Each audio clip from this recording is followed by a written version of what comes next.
Today's guest is super awesome, Michelle, and recovery is the new black, which I absolutely love that word. I myself wear a lot of black, so I can relate, and it's much deeper than that. And I think, tell us how, first of all, Michelle, welcome to the show.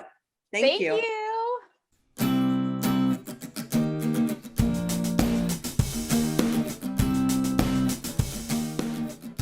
And tell me how you came up with that name or that logo or what you use there.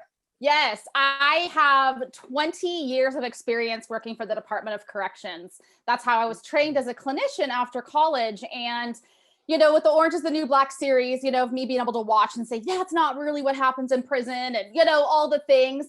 I took that part of my love and passion for forensic psychology and mixed that with my love for fashion of everything is the new black. So it's kind of that trendy, trendsetter lifestyle that kind of blended the two together. And that's really how I ended up coming up with recovery is the new black. Perfect. I love it. Yeah, I like how it's rooted in Orange is the New Black. I like that. That is catchy. That is trendy. I like that a lot. Yeah, definitely. And corrections has my heart. It's just, my passion work, and it's just really what rooted me into this field. And I'll always revert back to the institution and the times that I've had behind the walls. So I love it too. Thank you. Wow. And how does that happen? How do you transition from the behind the walls corrections to the mommy drinking culture that you specialize in now? How did that transition occur? Yeah. So it was basically like, I was trained in a crisis hotline doing internships through college. And I started working with these women who were, homeless and looking for outreach. And I was doing transport from danger to safety. And I started getting these callers that were calling all the time and these frequent flyers. And I was like, where are the perpetrators? Where are we trying to do the harm reduction and the preventative treatment and awareness so that we don't have all of these victims? And so there goes Michelle's idea of, let's go into the prisons. Let's go see, what people really do and what they think and how they rehabilitate. And so I started doing reach-ins with county, and then they recruited me through the prison systems, which is really where about 5 years into my stint, I was working mental health during the day side. And at night, I was working in the drug and alcohol unit in the penitentiary. And so my world became that.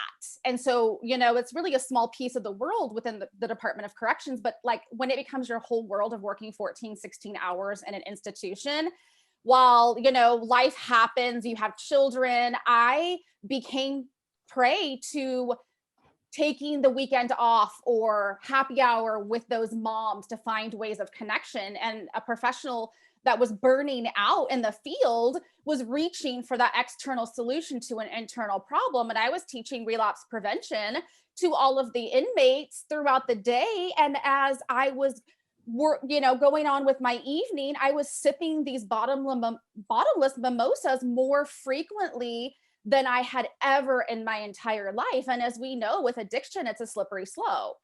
And, I don't have a problem. I'm trained in this, I have this textbooks education, baloney.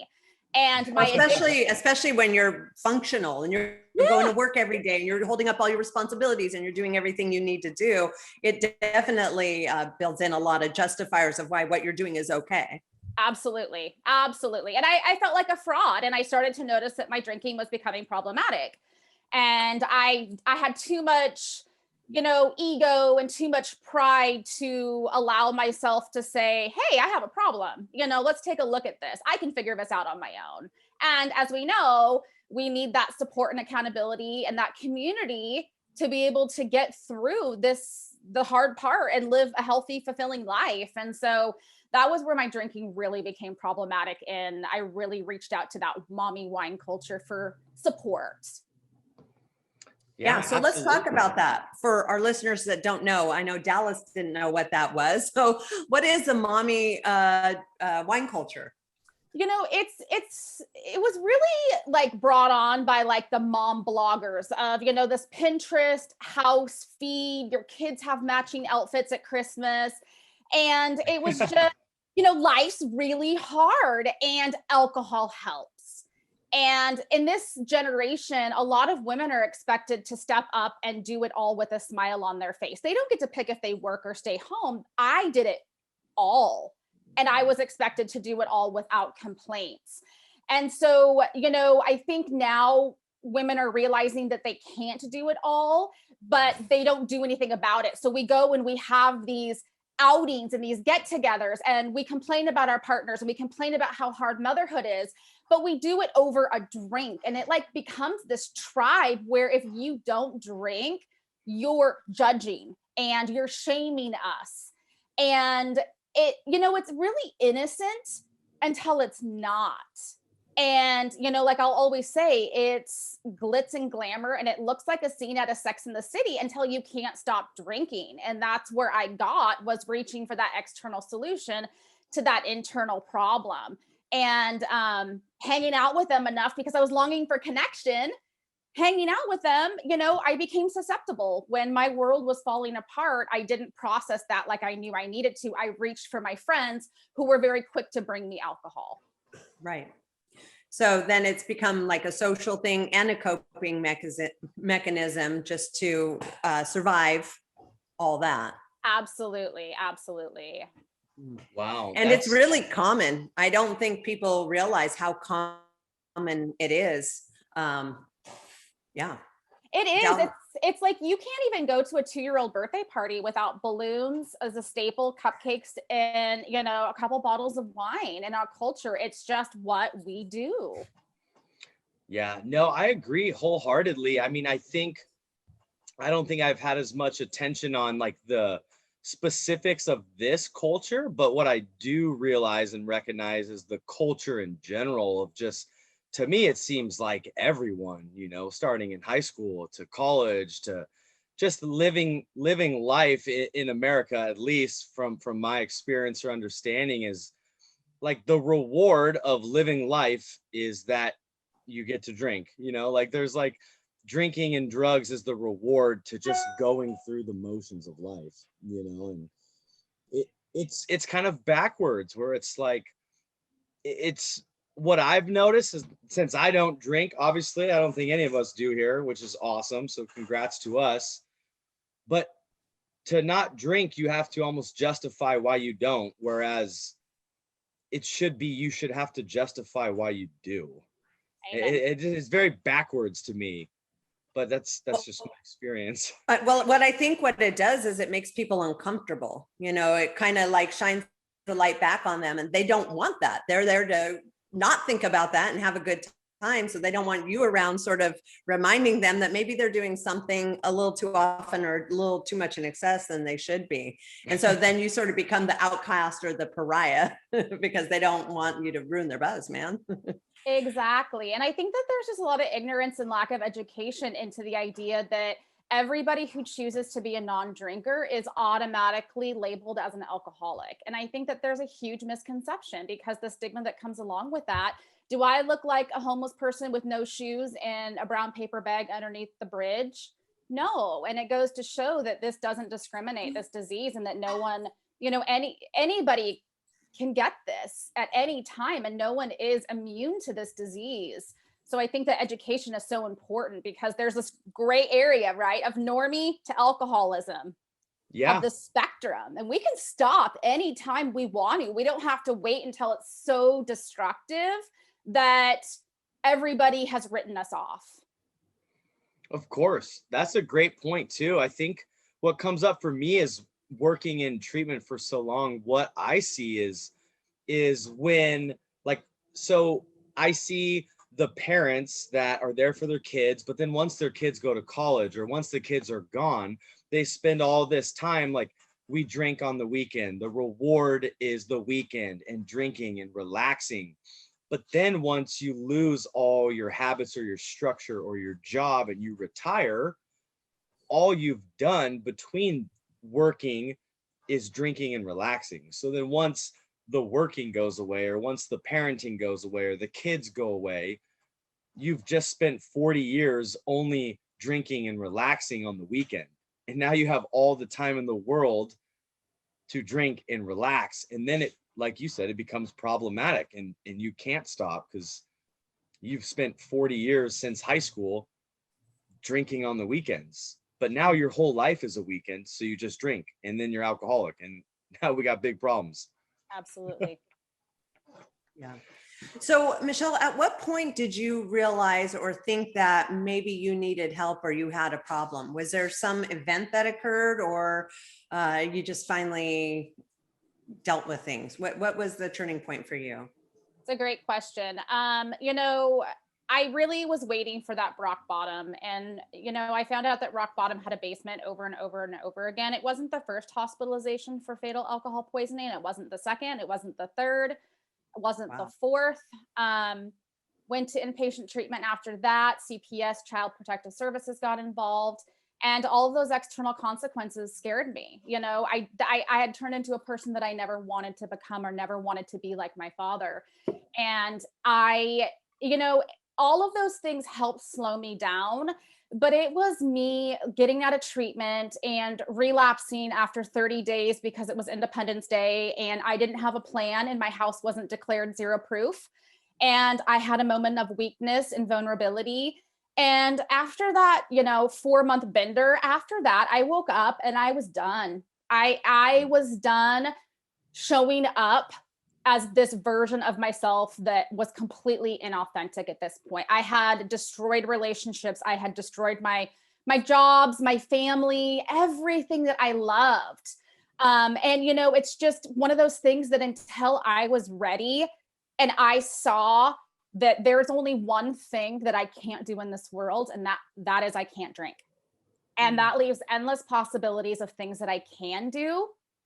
And that was the moment. It was the day of Thanksgiving in 2016. And I promised myself that no matter what, I will never, ever pick up another beverage ever again in my life. That was my commitment to myself, regardless of who dies, what happens. Nothing today will require a drink. Wow. Yeah. I mean, hospitalizations, that's pretty serious stuff. That's not just, you know, casual mimosas every now and then. To get to that point, that's excessive.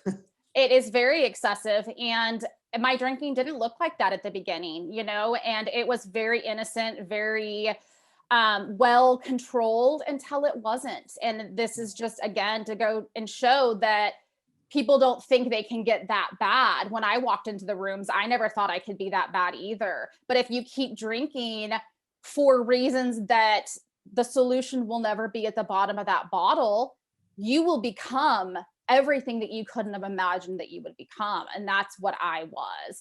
And being an adult orphan, I think that the real thing that hit my heart was I was slowly killing myself and eliminating myself from my world and my family. And I don't want my children to ever experience not having parents. And so that was just, Michelle, it's time. We can't keep doing this. You no longer have control over this. And you don't have to label yourself, even though I absolutely am a grateful, proud alcoholic. At the beginning, I was just saying, I can't drink. I have problems with it. I'm a person who can't drink. And that's just where I'm going with it today. And I'm going to focus on just for today because that's all I have. And that really helped me kind of create that momentum and confidence moving forward to where I finally got to this life that I couldn't imagine ever escaping from. I never want to go back. I don't want to drink. I love my life. And I never could have said that in early sobriety. Wow. Yeah, I think that's the big turning point, right? Is when you don't want to escape the life you created. Then why would you ever go back to drinking? And I think working in treatment, that's such a hard question. And clients would always ask me that specific question all the time. It's like, when did you get to the point that you didn't want to use or drink anymore? And it's hard to answer because it's a lot of time that it took to accrue this life you didn't want to escape from. And that looks different for everybody. And the timeline is different for everybody. But if your life, you know, if you continue to stay away from the things destroying your life has to swing the other way and get better, you know? So I like that you said, just for today, you know, just for today, we can try to make life a little bit better so that eventually you never want to leave it. So that's really cool to hear. And I love that you said that. a question I had for you, Michelle, was so working in jails and prisons and institutions and doing relapse prevention and working with mental health and substance abuse, how difficult was it, and correct me if I'm wrong, but how difficult was it for you knowing the tools and knowing what to do, but not working still? Did you experience that at all, where it's like, I know how to prevent relapse, but I'm continuing to relapse? Like, how difficult was that process for you? It was hard. It was hard. I Okay. had the phone list, but I was sitting there in the grocery store parking lot. I'm not going to use it now. I'm already here. My mind's Yeah, already made up. yeah. I know what to do, but I waited until the craving and the urge was so bad, and I had isolated so many people from my world that I didn't have that team, that network, that support lined up. And Right. I honestly didn't think, I thought labels and the idea of forever was so daunting that I couldn't get past the chronic binge of relapse, because I was looking at early sobriety and comparing with long term, like this is how it's always going to be. And so Mhm. that scared me, and I never got past the withdrawals and the shakes and the emotional roller coaster, that I would just tap out and say, this isn't for me. This sober life is too hard. I knew what to do, but part of me was just still so sucked in to the glamour, and I'm hurting, and this is the easier thing to do. And I was afraid to stand up and say, I don't want to drink. I want to do something different. I was afraid that I was going to be judged. And so insecurely, I just went along with everybody else. Like, I was never a follower. I was always a leader. And so my tools, I had them. To answer your question, I just didn't use them. Right. And I didn't have the confidence in myself and love myself enough to know that I was worthy of a life without mind altering chemicals. And until I could really learn to look at myself in the mirror, like myself, and love myself, did I realize that that was possible for me. Wow. But isn't that like part of what keeps you trapped in that cycle is the culture that you're integrated into? So it's not like you going home and sitting in your room and privately drinking. You're part of a group. It's the kids' parties. It's the, lunch times. It's the weekends. It's this group that you're a part of, that there's this incredible sort of peer pressure. And the idea of quitting means you have to quit all that too. So that must add to the seemingly like burden of like, now I got to be all by myself if I want to do this. Right. However, I was exposed to alcohol abuse through this culture of my mommy wine culture, and going to soccer practice and filling my Yeti because everybody else was doing that with alcohol. But what really was the hardest thing for me was, even though you're exposed at a certain level with this culture and this group of women, I was then doing it at home in secret by myself. Mm-hmm. So I was exposed to it. I learned the behavior, and I would leave happy hour, and you better believe I was going to the gas stations and the mini marts to go grab some cold bottom shelf boxed wine to rush home. It was awful where my addiction took me. It was top shelf, high shelf, everything for years. And so that culture did that. It showed me, and I got exposed to it, but then I started disconnecting because my drinking was becoming problematic for people and my family. And so if I wanted to continue to do it, I had to do it in secret. And that is where it really, really got serious, to the point where I wasn't drinking to enjoy any of it. It was simply to black out 2-3 bottles of wine in an hour span. And I was just self-destructive. And so when I started shaming and getting quiet and doing it all on my own, I didn't have anybody to answer to. Mm-hmm. It was like almost like my medicine. That shame spiral of, well, I'm going to punish myself because I've been bad with more alcohol. Right. And it was like completely insanity. I was just digging deeper and deeper and deeper, where I'm just going to continue to punish myself because I'm unworthy of everything that I've worked so hard to build. And all I want to do now is escape my own reality. Yeah. Yeah. It's such a layered situation. Like, as you're kind of explaining, when people explain getting sober, they always explain it with like the knowledge of what they have now. So it's almost like we look back at it with like insight. So hearing you explain all the layers of being in the field, having the answers, but not using them, and then it getting worse, and then being stuck in a rut. Like, I just have so much like reality with it. I just understand that pain and that burden where it just becomes so difficult to change. It's almost too difficult to change. Yeah, especially when you're in the public eye with corrections, and then you're an addictions counselor, and it's really hard to be vulnerable and say, I have all the tools and knowledge and I'm not applying it. Like, how do you do that in public? Right. Professionals are held to the standard. And, just like clients I have that are doctors, lawyers, nurses, school principals, everybody is affected by this. It's not just certain people. And so that was the hardest part for me to say, I have to do this. My life depends on it at this point. It's the game's over. I have to show up and talk out loud because I need the accountability and support, because I want to live now. And I have to do what I have to do in order to make sure that happens. Of course. Yeah. Well, and you make such a key point, is by speaking up, you're now, and joining the group, you're now holding yourself accountable, or you're joining a group that'll hold you accountable. So it's not this private, in your closet, with the wine from the grocery store kind of thing.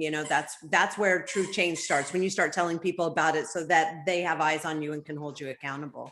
Absolutely. Absolutely. I was so tired of hiding bottles in my house and wondering who was going to find them. And, it just became this cat and mouse game. And it was just like, I don't know how I got here, but I'm going to figure it out. I love that. So Michelle, I had a question for you. And obviously correct me if I'm wrong. So you went to inpatient treatment, right? And then you said you relapsed, I think 30 days after, or maybe the first day after, not sure. And then you continued to drink. And then there was kind of this aha moment in Thanksgiving where you're just like, dude, enough is enough. Yep. Did you go back to treatment at all? Or was it just, you knew the tools, you knew the skills, you knew what you needed to do, and you finally were just like, let's do it?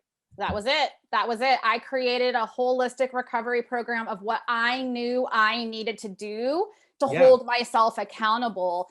And I couldn't find that anywhere else. There was definitely bits and pieces from treatment and the community and, step work, tons of different treatment modalities. But I knew I couldn't just sing Kumbaya and drink matcha and expect my life to change. It was like, I have to get to the root of, why am I drinking? Why am I, numbing myself? What is unresolved? And I think that's where people get so caught up is, okay, I'm sober, but now my life's supposed to be great. No, that just gives you the idea and the opportunity to look at everything else that you were suppressing, right? And to do the work. And I think that us sober people in recovery are pretty awesome to be able to do some really hard work and transformation on ourselves. You know what I mean? Yeah. And so that's what I did. And every single day I just I found community, and I found podcasts and books, and I learned about how it was affecting my body. This is the only body I have. I want to treat her right, so she's around for a really long time. And I have not been kind to her at all. So making my body, hydrating it, I couldn't even drink 8 ounces of water, but I could chug 3 bottles of wine with no problem and pop some pills, and I was good to go, So it was just not water. Right. Now, that's where I draw the line. Right. So, it's just really just looking at my priorities and how am I taking care of myself, and where did I get to this point? And just doing really hard inner work was what I did. Yeah. Well, and I think you hit it right on the head. And we often say this. Sorry, I had a dog. But it's a lifelong journey of work. It's not like a one and done. Like I went to rehab, I'm fixed, now I'm better, life is great. It's like you've got to keep working and keep peeling back the onion layers and keep getting new tools and exposing yourself to new mentors and leaders and therapists and podcasts. Like it's just a lifelong journey. And I think those are the people that are most successful and happy, are the ones that keep going on that journey, as opposed to those that do it and think they're good and that's where it ends. Exactly. That's when I start to get afraid, when I'm comfortable or I'm complacent. How can I mix it up? How can I download a new Audible book, or how can I have a new conversation? Because I have to keep it a part of my world, not my entire world, but it's important to me. And it needs to be, in order for me to remember where I never want to go back to and why I am on this journey. So absolutely. Yeah. Good. Yeah. Michelle, so I had a question. You did a TEDx talk? I did. What was that about? What was that on? It was normalizing sobriety in our boozy culture, really Nice. educating people. It's like, why do we drink? Because everybody does. It's like, it's not so fun to like do keg stands and adult drinking games and beer pong, throughout your whole entire life. Like there's more to life. And really just, how can we end some of the stigma and shame around normalizing something that is really important to a lot of different people? And again, that spectrum of, you don't have to be a normie or a blackout, rock bottom, lose everything alcoholic, and how you can support somebody, even if it's not a lifestyle that you're living. Because with this pandemic, I went into a lot of statistics about how people were reaching for comfort in this really, really heavy season of life. And it was very unfamiliar. And people look for familiarity and comfort and safety when they're in a pandemic, or in a crisis, or in a transition of life that is not going as according to plan. And just really shining light on the minority out there. And if we continue to just share our truth, that there's no shame in us deciding to be a non-drinker, non-smoker, a non-meat eater, because I am all of those things. And I am no longer going to live and feel small to make other people comfortable. I can't do it if I want to save my own life. I love That's that. awesome. I think Dell and I are still big meat eaters, but we got you on the rest. Yeah. I love my meat too. I do, but it's, yeah. We all got different, I think, that's an amazing segue too, is like, dude, all of our bodies are different. It's okay to not eat meat. It's okay to eat vegetables. It's okay to only eat fish. It's just like, it's okay to not drink and not smoke. It's exactly. And I think that, where cigarettes were, and like my friends, I have a couple friends that are vegan and I totally support them, but now I'm more mindful of, I'm going to have alternatives for you because I love you. I don't always want you to feel like you have to pack your own lunch, and I want that for sobriety. Like if you're going to have mimosas or sangria, just don't put it all in the same bowl. I don't want to drink plant water. I don't want to drink a juice box. I'm not a kid. I'm not a plant. Tap water. Have alternatives. This is the 21st century. We get to be who the heck we want to be and show up authentically and not feel shame for that. And so, yeah, like we bring it on, I'm just like, have options and educate people. Just don't make fun of them. Don't make fun of them for a decision that they're trying to make to better their life. Yeah. No, I resonate with that a lot. And I kind of have a funny story. So a buddy of mine and I started a TikTok, right? We didn't really know what we were doing, but it was definitely kind of like sobriety based. And the most trending video we did was like a joke on like being at a party and someone handing me a beer and I'm being like, no, I don't drink, like that's poisonous. And then they gave me a LaCroix instead. And that was basically the video. But it got like millions of views and like thousands of comments. And all the comments were like, hey, that's really cool. You gave him a LaCroix instead of beer. Or it was, this guy's stupid. Like it was literally black and white. It was like, that's cool that you did that and gave him a LaCroix instead of a beer. Or like, that dude's stupid for drinking a LaCroix. Like you drink alcohol at parties. Like, what are you doing? And just how polarized it was just made me kind of like you couldn't miss it, that there wasn't a lot of gray area. There wasn't people like you saying, here's sangria, but also here's water and here's Coke and what do you want? And it's okay to like and drink whatever you want to have. And it just kind of blew my mind that it was so polarized, like by the millions.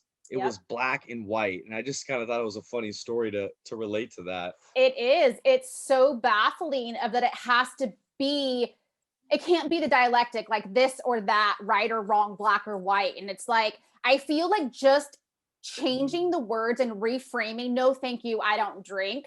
I just say, no, thank you, I have mine, right? Because then I don't drink. Oh, wait, why? Curiosity, right? It's not because you care, it's because you're nosy and you want to know why.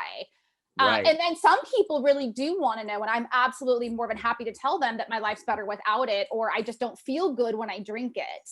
It depends who it is. You know, I'll have open conversations with people who genuinely want to know, because I noticed that I was more defensive and protecting myself at first.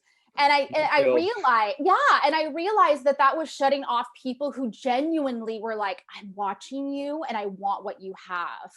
And I don't want to be that person. And that's just not who I am. And so, you know, my refusal skills, you guys, I had these written on an index card in my back jean pocket because I was so scared of what I was going to say. I mean, I go into a restaurant and everyone goes right to the cocktail menu. I'm eating my calories. I go to that dessert. What am I going to enjoy? And it's just getting my mind off of, I can't have that one thing, but I can have all this. Yeah. Right. Otherwise, I'm just going to be upset with everybody who can drink and looking at all those, you know, booze bottles on the rack. And I'm just like, I can't do that to myself. It's okay that I'm choosing this life. And every single day it gets better and better and better. So, but I think that there's more conversations about people coming forward and for dietary reasons, restrictions for religion and allergies and alcohol abuse. People are coming forward and just saying, I don't like the way this makes me feel. Call me a drunk, but I'm not. Like, you know, so I think that, you know, there are people who really aren't that problematic that are saying, no, thanks, this doesn't serve me, I'm going to pass. So I do believe that conversations are happening and it is becoming more normal, but we have a long ways to go. Yeah, no, we do. You're absolutely right. There, you know, I think the layers of all of it is crazy. And I think like the biggest thing that comes up for me is kind of what we hit on earlier with the culture of how weird it is that us three have to explain that we don't drink, you know, and like to look at it, like what comes up for me the most is like kind of like the reward system where like we need this reward to live, whereas living is the actual reward. Yes. Like we don't need to enhance, like we don't need a reward for living. Like that is the reward. I just, most people don't see that, I guess. And that's I think a lot of the problem is rooted in that sentence of life is already a reward. Like, why do we have to enhance it or make it so much better or need a reward to live? Right. It's strange to me. And I just kind of get caught up in that sentence and, you know, kind of wanted to get your guys' feedback on that. Well, I'd see it's just insidious. You know, I think it does start out as a reward, but then it becomes, oh, I had a hard day, or, oh, this bad thing happened, or, oh, you know, so it starts out as a fun thing, but then, you know, the more times people are enjoying the fun times, then it starts becoming a mechanism for the bad times. And so, yeah, it is very difficult to see life as a reward when a pandemic's happening. It's like, what's the reward in that? You know, I can't see people. I have to wear a mask. Work I from have home. to stay isolated in my house. There's no reward here. And so, you know, I think it becomes more of a coping mechanism, which can be, you know, just as deadly as the celebration.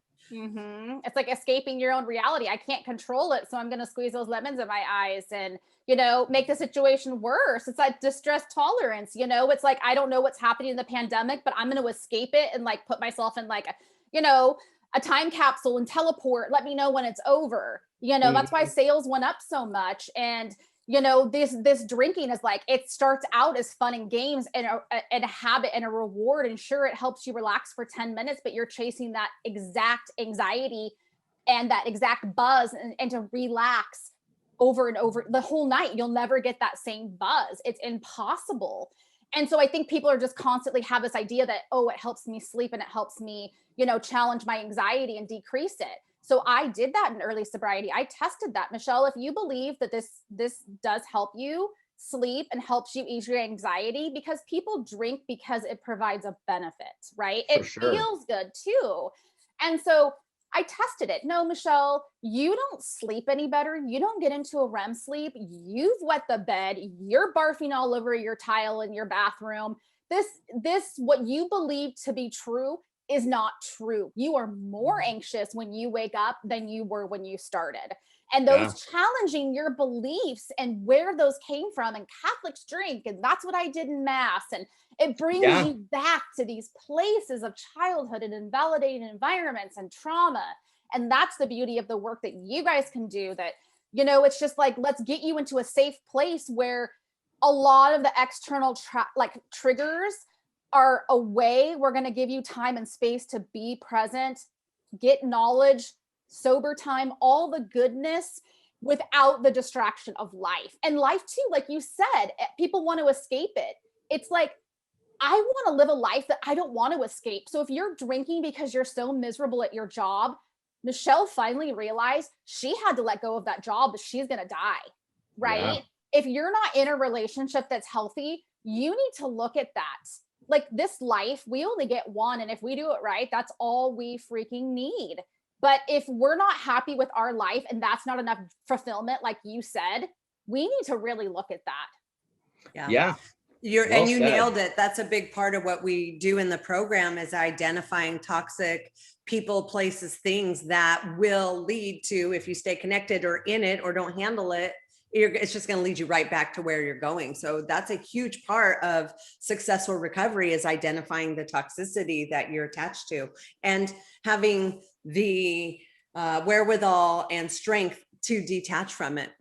Absolutely. Because I went back and it was the same exact thing. I didn't do that work, and I didn't have a solid plan, thinking, oh, I'm cured. My family said this is the last stop. If this doesn't work, there's no other option for her, right? So we put all of our eggs in one basket. Poof, you're healed. No, it takes a lot of work. Not just getting there and staying there is going to make this be successful. And so much of it, and I don't know if you guys see this, is when people get home, if they're partners or children, like, this is a family thing. Everybody is involved. It's not a spectator sport. And they need to be educated. And, paraphernalia and alcohol and, all the knickknacks and the decor and the wine shot glasses, like, that stuff needs to be removed for people to be successful and have a shot at this. Because the moment they pop up social media or the news, they see it, jokes, memes, advertisements in our face constantly. And it's not going to ever go away. Right, but I think right. that the family needs to, be educated and supported and loved as well.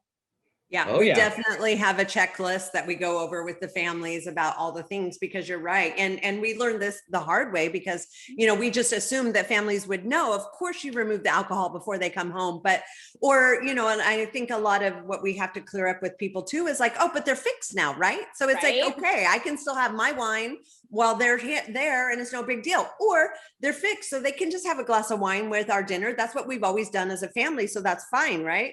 So you're right. There is a lot of education that has to go into letting the family knows, like, what they need to do to help this person that's coming out be successful in their recovery, because Absolutely. we've seen it too many times lead to relapse, and they're calling us like, what do I do? And we're like, well, why did you do that?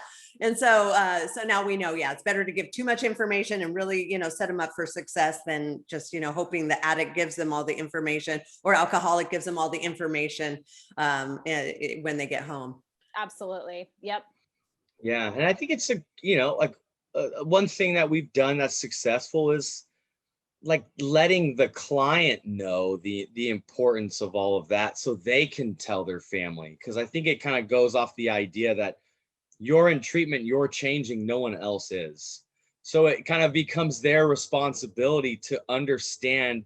And obviously when you're getting sober, you can't know what it's going to be like because you haven't lived that experience yet. But us, as people that have lived that experience, know that in those 30, 60, 90 days while getting sober or being in treatment, no one else did anything.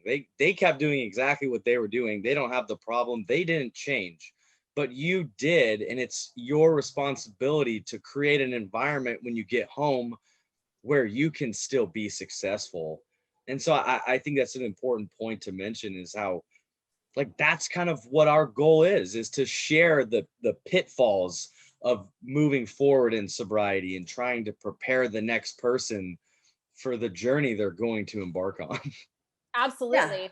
And layer in that accountability, so that everybody can't say they didn't know. It's like, the person coming out of recovery is laying down, here's what needs to happen for me to be successful. And then the whole family is healing and being held accountable for each other and for their success. Absolutely. And that's what I love. I love your guys' treatment modality, the way that you guys think, because it's different. And that's what makes you guys unique. And, for the treatment program I went into, it was really hard for me to be the patient and not the one running the groups. Yeah. And, I walked in and they thought I was an intern, and I was like, okay, I'm putting my pride aside here. I'm a client, and it was interesting. It was a very humbling experience. But yeah, I mean, that's just how it needs to be. And so many people, including myself, it's like, I can't blame the treatment program that I wasn't successful because of that. But I truly believe, I have seen it over and over again. And I was the same way. That is such a big piece in allowing us to be successful, is that if we go back to the same environment and the same people and nothing changes, then we're going to have the same problems eventually. And I think the thing for me too, and I don't know if you guys can relate, or people that you've worked with, but when I saw therapists and, when I went to treatment, it was always like in the back of my head, how can I keep alcohol in my life? Like, what do I need to do? Because I'm so afraid of who I am without it, because it became my whole world, that everything seemed like it would be boring and not fun, right? Mm-hmm. And it was never the concert in the beer gardens where I stood falling down the stairs. It was now going and seeing the live music and not having to rely on pictures from my memory, right? But it was like, if you take alcohol out, would that even be fun? And I'm like, Michelle, just because alcohol was part of it doesn't mean that that's what made it so magical. And I really thought it did. And so when I can go and experience my kids playing in the Pacific Ocean, and, it's not me smuggling in something to numb out. I get to I'm running with them. I'm like involved in my own life. I'm not on the sidelines. And so for me, that was a huge piece, was what hoops can I jump through and what can I say so that you can tell me the magic formula or the magic pill or how much I can drink so that I don't overdo it, because I can't imagine me not having a glass of wine for a toast or ever again, Yeah. And that comes up so many times. And obviously, especially with people with alcohol addictions or abuse, because alcohol, everything we've already talked about, because it's so much in the culture. It's in weddings, it's in concerts, it's in parties, it's at grocery stores, it's at dinner. So that is something that comes up all the time, is like, how can I not live without this? How can I live a life where this isn't here? And it's hard to see something that you've never experienced, and so it comes up all the time. And you hit it on the head, is while you're in treatment or while you're getting sober, the days where you're just for todaying, you're proving that you didn't need it for whatever you did that day.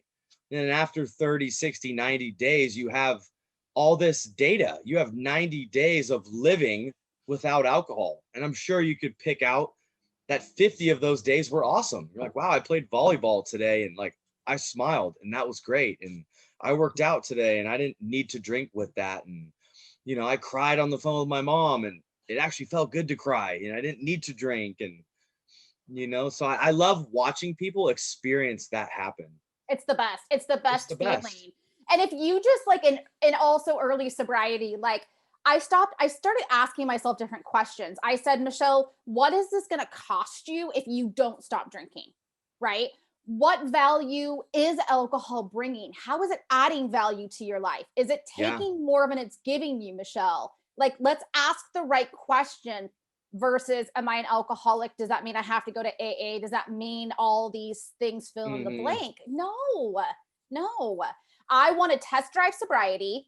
I want to put some distance between me and my addiction and see what happens. I deserve to give myself a shot, and beautiful, Yes. miraculous things happen when we do that, regardless if we're really far into an addiction or just sober curious. There are so many benefits to stop drinking and using recreational drugs. Like, there's nothing good about them, except for the high that you feel for 2.5 seconds. And, it's over and done with. And so I think that it's just like, ask yourself those questions. And I think you answer your own question, Yeah. Yeah. Well, and I think a Absolutely. big part of it is having somebody safe with you to go experience those things for the first time when you're sober, like a group of sober people going to a concert or doing these different events. We often encourage, either sober coaches or buddies or just that camaraderie, because you almost have to learn how to do all those things again without the alcohol. And the first time or second time, it could be really uncomfortable and weird because you're just sort of triggered by this point, I'd be having this, and by that, I'm having that.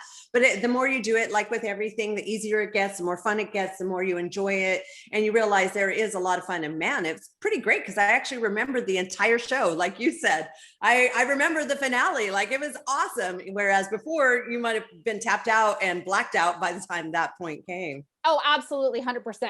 And I love that, because I take people to Costco all the time. And it's like, Costco and Target, every single holiday, whether it's Mother's Day, Valentine's Day, New Year's, all the market of the industry of alcohol comes to the front. They stage it perfectly. And so it's like, you know what? There's some days where I'm not spiritually fit to go in somewhere. I'm not going to challenge myself, and we think we have it all figured out. But, I think too, when we look and get curious about our drinking, another really cool thing, I don't know if you guys, again, have experienced that, but it's like, you think that you just drink because it's habitual and it's a pattern and it's addiction, but it's like, how did it become that? And another way for me, outside of the mommy wine culture, I would think of, oh, it's hot out. It's like 90. It's like never 117 we had in Oregon last couple of weeks ago. It's like I equivalated, that's even a word, the sun and alcohol, right? It was like the two hit where it was like, these are connected. And it's like, oh wait, every Friday's payday. I'm thirsty every Friday. Like, let's connect why, like there's rhyme and reason to our madness on a superficial level, right? It's like, there's so many 100%. different connections, and we don't get to experience those aha moments and why we're doing what we're doing if we don't remove ourselves from that substance that creates that opportunity where sober eyes are seeing this from a different perspective. Right. Well, and it's doing the work again. Like that's one process we do. It's seasonal triggers where, you kind of trace back the times in your life where you really like went over. And sometimes, yeah, it was like every Christmas this happened. And so weird. Every Christmas I find myself drinking heavy, or, Friday nights, it's the end of the week. Oh, I worked so hard. Here's my celebration. And when you can start to identify those specific triggers and patterns, then you can really start to become positive over either avoiding those or knowing, if you put yourself in that situation, you're going to feel a certain way and work yourself through that. So it's really important to start identifying, your brain putting it together of a time being okay to do that. Absolutely. It's huge eye opener for me. Yeah. Absolutely. So Michelle, my question for you is, so you have some time sober now and getting your life to where you want it to be. What do you still do now for your recovery? Like, what does your recovery kind of look like today? Like for the audience and for me too. I love hearing about what people do to be in sobriety, to be in recovery, X years later, obviously, because people think the work, you get to a certain, ending point and you can just put everything down and just be sober now. So what does it look like for you today to be sober and in recovery and actively participating in that? So I do a lot of things. A few things is I am really intentional about bookending my day. And so what that looks like is I start with intention. So that's 10 minutes. I wake up before my kids, not to my kids. I don't want to Nice. wake up, I used to wake up to, changing a diaper, them fighting over fruit snacks. And it set my day up to be on the defense and not the offense. And so 10, 15 minutes of, you guys, I never got to enjoy a cup of coffee and watch the sunrise when I was drinking.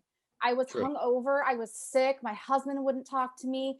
And it's just like, it seems so silly to some people, but it's such beauty in reading out of the big book, reading the affirmation of the day, just something to center myself and give gratitude for me being strong enough to do what's right. And so I start my day with that, and I end my day with gratitude. And sometimes it's reading a book. Sometimes it's just saying, you know what, 3 things I'm grateful for, right? I kind of close end that. I do pockets of time because I'm a mom. And so I'm always listening to an audible on, you know, in my car, or a podcast where I truly believe that if you have a mind full of sobriety or a head full of sobriety, drinking is never the same. So I have it constantly flowing through my head with personal development and just learning about the body and how this really affects our body, because you can't argue with science, right? And psychology. True. It is what it is. You can say I don't drink because it's bad for you, but people, you know, but why is it bad for you? The truth is the truth. Yeah. Right. And so those are a few things that I do. You know, I have a private Facebook group where I serve and I show up every single day for 7,000 women. I work needle exchange. I, you know, stomp the pavements in my community. I provide free service and sessions.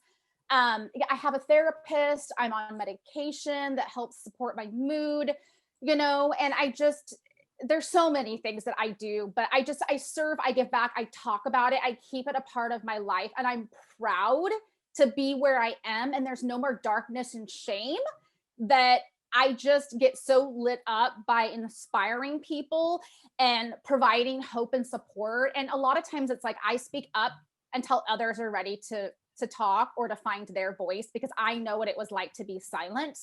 And really just going into these corporate Americas and these schools and just saying, let's talk about harm reduction, and let's talk about prevention and education, because fentanyl gummies are killing our middle schoolers. Like, let's just have conversations about real things, because this is serious. You know, and just I'm working with the state and trying to get these alcohol labels. You know, I'm not just on social media talking about things. Like, I am doing things that matter to me, and I hope other people behind the scenes that someday will provide some regulations and some more attention to, you know, treatment and this stigma that we have around not normalizing sobriety. So you know, there's so much that I love and that I'm doing, and I'm not going anywhere. Yeah. I'm and you're here to stay. And I wrote a book which was super therapeutic. Oh man.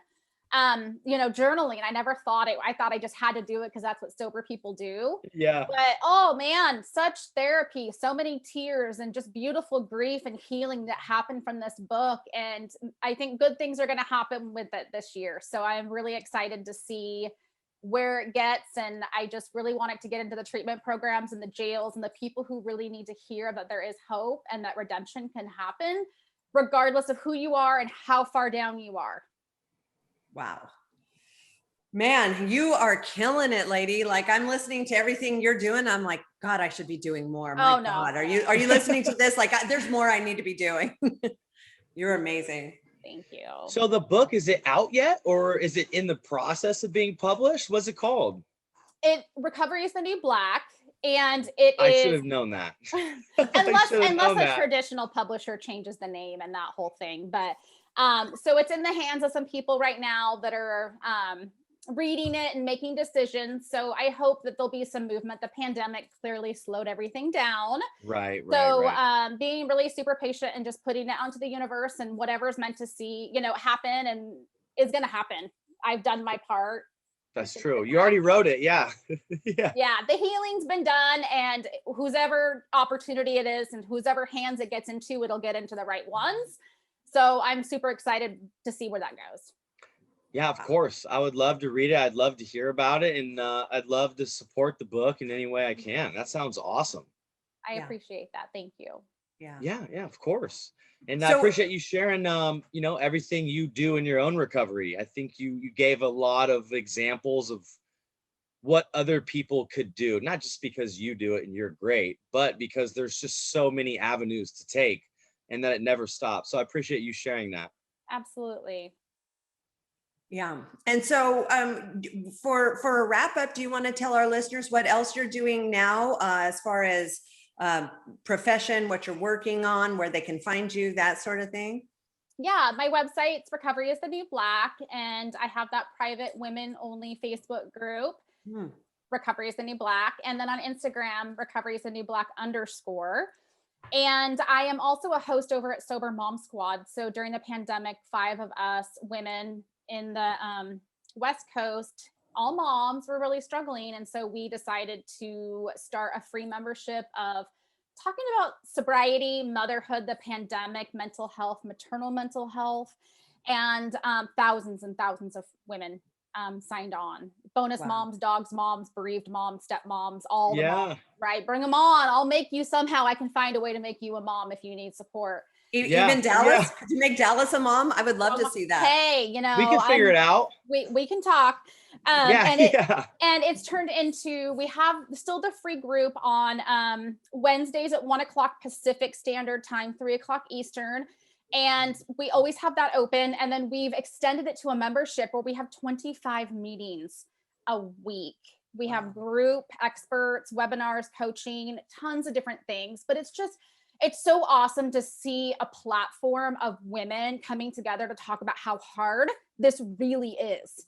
Homeschooling, you know, all of these things, and how we're going to get back to our new quote unquote norm. And we try to keep the groups as small and as intimate as possible. Yeah. So that's been a beautiful project that we've been working on. And I'm very, very honored to be a part of it. And I didn't know how far it would go into the future, but it's still alive and people are showing up, and it's, you know, the media, it's gone all over the place. So it's being recognized and supported. So we're here for it.